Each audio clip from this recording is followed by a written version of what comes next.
Hello mga ka-tropa pips, welcome back to my YouTube channel. Ito po ang inyong kaibigan na si Marlos Cuisine.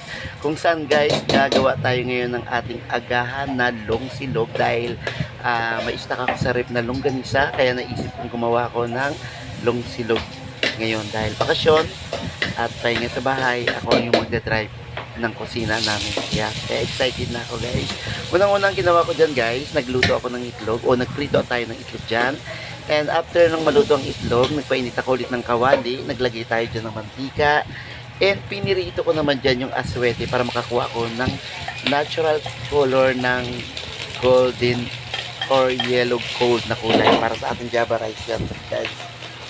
After noon, nang maluto ang aswete, nag-isa dyan ako ng bawang, tapos naglagay tayo ng konting butter, and nilagay ko na yung ating plain rice. Kasasain ko lang yan guys. And ito na guys, naging golden yellow na po yung ating rice. And mukha na siyang java rice. Yan. Nalo-halo ko lang yan dyan guys hanggang sa mamix kong lahat at maluto. Equal yung kanin natin no, sa butter at kunting mantika. Ayan.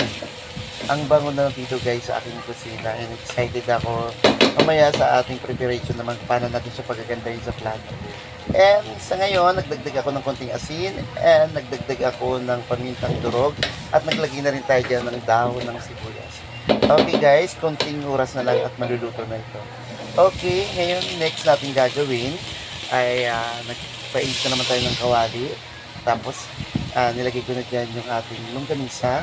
Nilagyan ko siya ng konting tubig, papakuluan ko lang dyan hanggang sa matuyo, and bago tayo mag-a-apply o maglalagay ng mantika guys. And doon na natin siya piprituhin sa mahinang apoy hanggang sa makuha ko yung tamang kulay ng ating longganisa na hindi naman sunog guys. And dahil si Mrs. ay ayaw ng itlog, nilutuan ko naman siya ng tuyo. Ayan. Ito na guys, sa aking table ngayon, nakaprepare na halos yung ating ginawang longsilog.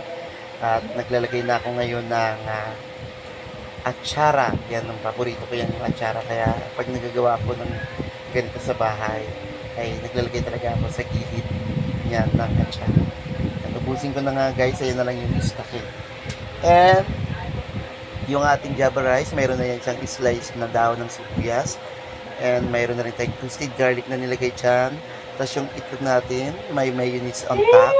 And nag-slice din tayo ng pipino, kamatis, at naglagay na rin ako dyan ng sasawan na banana ketchup. Ayan, tapos yung ating longganisa nandiyan na rin. And ito na po yung naging itsura or yung ating finished products guys ng ating ginagawa ngayon. And ayan, nag-additional pa ako ulit ng toasted garlic kasi gusto ko yan guys kasi maraming garlic talaga namang mapapataob ang kaldero mo o yung ulam mo. Ayan guys, tatawagin ko na lang sila maya maya, malapit na akong matapos dito. And ito na nga guys, kubyertos na yung nilalagay ko at mayang maya magsisimula na ang aming eating portion. Ayan, and sana guys matry nyo ito sa inyong tahanan para mag-enjoy masyado yung inyong mga kids, no? Hindi lang sa labas nila nakikita ito. Ayan na guys ang ating finished product. Ang bango.